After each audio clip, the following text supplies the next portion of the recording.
This video is about a big vivarium. The vivarium is full of life and is flourishing because of our introduced species. But sometimes unwanted things happen. Noticed but never seen, a great predator has infiltrated itself in the tank. Is this surprise inhabitant good for our ecosystem? Or is it dangerous? Or does it even exist? Come along on our journey that presumably would be a normal vivarium update, but later on turned out to be an investigation or a hunt. The hunt after our beloved vivarium's apex predator. And believe me, as we unmask the ruler of this vivarium, you might consider subbing to our channel if you haven't yet. This has been Nordic Ants welcoming you. Enjoy! Before we dive into the update, here's what happened in this tank last time. We saw how all introduced ant species had made themselves comfortable. Just to have a look at all the sawdust that had been dug out from this trunk. The responsible were of course our Campanodus colony, that had probably really made themselves at home already. After that, we actually helped our parasitic ant colony by procuring them with aphids, that they later brought back to the nest for tending. Up and goodbye.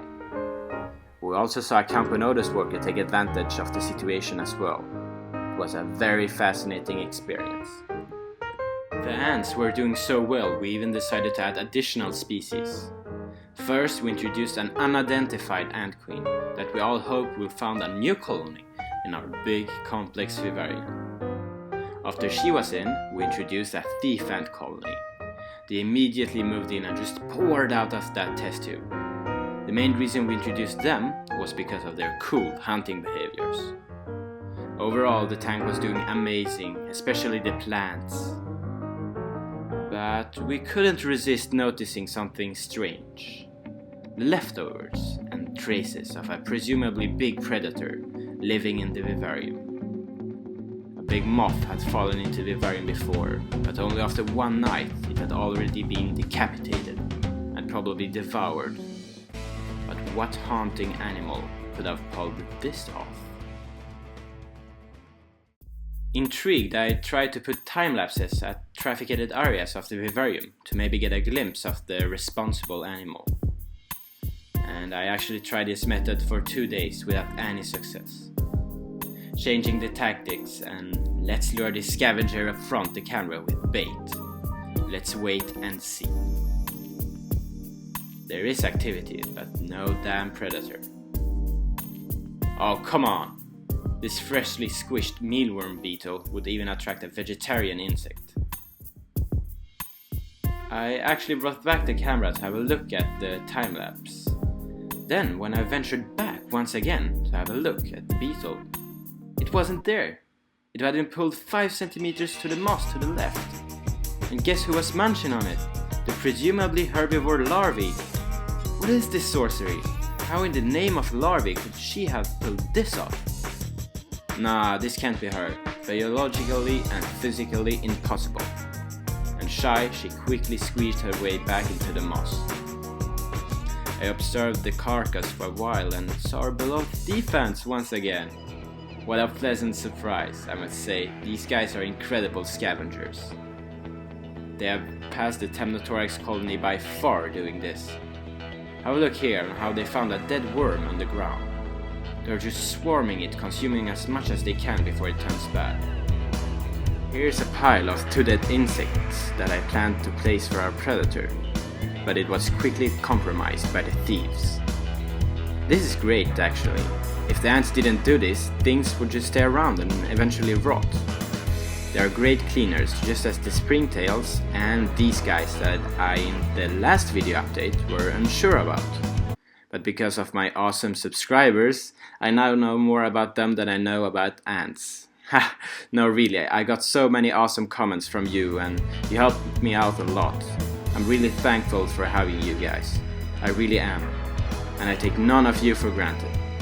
But for real now, let's get this scavenging scum on tape. He was just making an appearance minutes ago and no one was watching. Let's put 3 yummy bits of mealworm for this thing once again. We're not going to give up this time. We will make the camera film these bits until they rot. Oh god, I think the Temnothorax colony found it. Let's hope they don't swarm it like the thieves did. We can also see both different ants from the parasitic Umbratus colony. The black ants have no queen in this tank. They are slaves to the bigger yellow ants and their queen. To know more about parasitic ant species, watch this video above. As night came, I only left a flashlight to lighten up the bits. There is clearly much more activity now than before.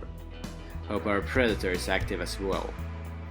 The Temnothorax forager has clearly sent her sisters to help scavenge. It's pretty cool though, how you see these ants and these, I don't know their name, but a fantastic subscriber named Weevil, I guess. Anyways, just look how organized it looks.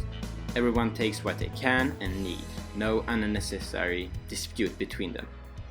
But still, no major appearance occurred that night, unfortunately. Next morning I added some honey and hoped for the best, but no further luck. The acorns seemed to enjoy it though. Time passed and everything seemed hopeless and What was that? Let's rewatch that. Oh no, it looks like a winged queen ant.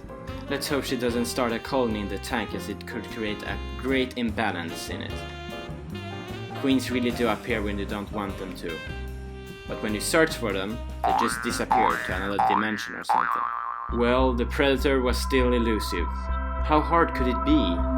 I decided to time-lapse another night as well. Let's have a last nocturnal look, shall we? Then, all of a sudden, a beast appeared on the screen. This giant spider came out of nowhere, and I guess it had its night walk, as it lets us just see it numerous times. Very well. I think we have caught the responsible. This huge spider is very capable of moving dead insects. And what a hunt, guys! Let's sign up for Sherlock Holmes, shall we? These moving dead insects were really starting to frustrate me. I have actually seen multiple spiders in the vivarium, but none as big as this one. This is crazy! Let's forget about the spider. Let's see how the rest of the tank is doing. I must say that the ants are doing awesome, and I am waiting still for our first Leptothorax worker to appear. As our queen we had introduced 1 month ago should have had made some first workers by now that probably will forage in the vivarium soon. So do you remember in the last video how we helped our parasitic ant colony by providing them with aphids? I was thinking that I could add some sap, as many ants here in Sweden uses the sap to kill microbes and other bad stuff. I waited patiently, hoping that an ant would notice our gift and then use it for the rest of the colony. But no ant came that day. I also noticed that our fast-growing plants from last update were starting to run to seed, unfortunately. At least they had a short but intensive life in this vivarium. May they rest in peace. What? The spider had been taken down by our Camponotus colony. Or at least by something. Just look how the ant is trying to dismember the spider's parts. Many actually doesn't know this, but the ants only use their mandibles to cut up flesh, not to eat it. To eat, they have like small mouth parts or something. But 1 hour later, as midnight was approaching, I saw that not only the big Camponotus worker was eating that spider, but also our thief ants. Both ant species scavenging at the same time, side by side. Isn't that awesome? We have Camponotus ligniparus, Europe's biggest ant species, and then Solenopsis fugax, one of Europe's smallest ant species actually, just eating our ex-apex predator of this tank. Once again the ants corrected us on who is the true rulers of this lush habitat. And there we go! This update of the temperated complex vivarium is the last this year, as I will be away from Europe this time, moving to Thailand. But don't worry, this lush piece of nature will be awaiting for us next year. I can't wait to make an update on it then. And guess what? Why not even get a bigger tank this time in Thailand? And in it make an even cooler complex vivarium. A tropical one. And I must say that here in the tropics, ants are very cool. But they may not end up as the apex predator after all. Please subscribe and come along on our awesome ant keeping trip to Thailand this year and have a fantastic day.